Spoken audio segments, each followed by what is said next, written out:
Greetings. We are reading Dr. Martin Luther King's Where Do We Go From Here? Chaos or Community. This significant autobiography of Dr. King is a must-read.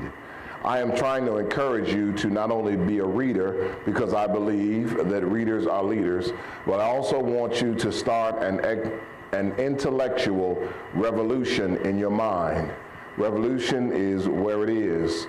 On your best day, you can be a revolutionary. And I am encouraging you today to be a revolutionary who is informed. We have a lot of people who have lip service, but their brain is not awake. Awaken your brain, arise and walk, O sleeper. And join me by reading at least one page per day of Dr. Martin Luther King's biography, autobiography, Where Do We Go From Here? We are on page, it says 29, but I think we're further than that. And we are. Right, we're on page 45. Nevertheless, in spite of the positive aspects of Black Power, which are compatible with what we have sought to do in the civil rights movement all along without the slogan, its negative values, I believe, prevent it from having the substance and program to become the basic strategy for the civil rights movement in the days ahead.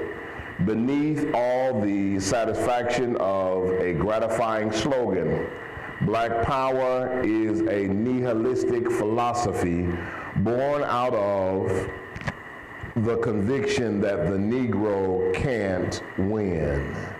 It is, at bottom, the view that the American society is so hopelessly corrupt and enmeshed in evil that there is no possibility of salvation from within.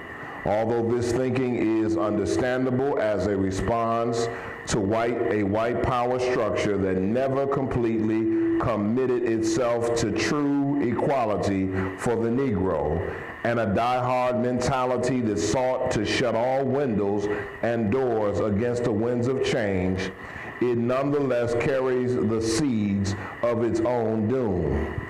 Before this century, virtually all revolutions have been based on hope and hate. The hope was expressed in the rising expectation of freedom and justice.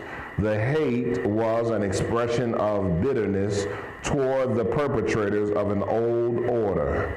It was the hate that made revolutions bloody and violent. What was new about Mahatma Gandhi's movement in India was that he mounted a revolution on hope and love, hope and nonviolence. This same new emphasis characterized the civil rights movement in our country, dating from the Montgomery bus boycott in 1956 to the Selma movement in 1965.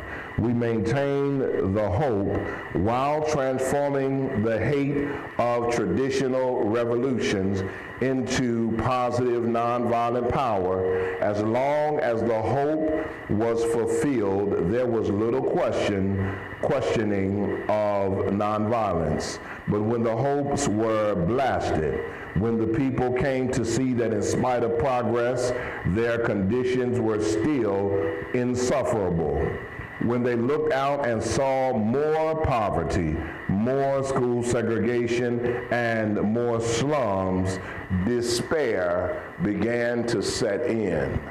Readers are leaders. Start an intellectual revolution in your mind. Prayerfully, it will spread to your heart. Prayerfully, you will speak to the God in you, and you will do something.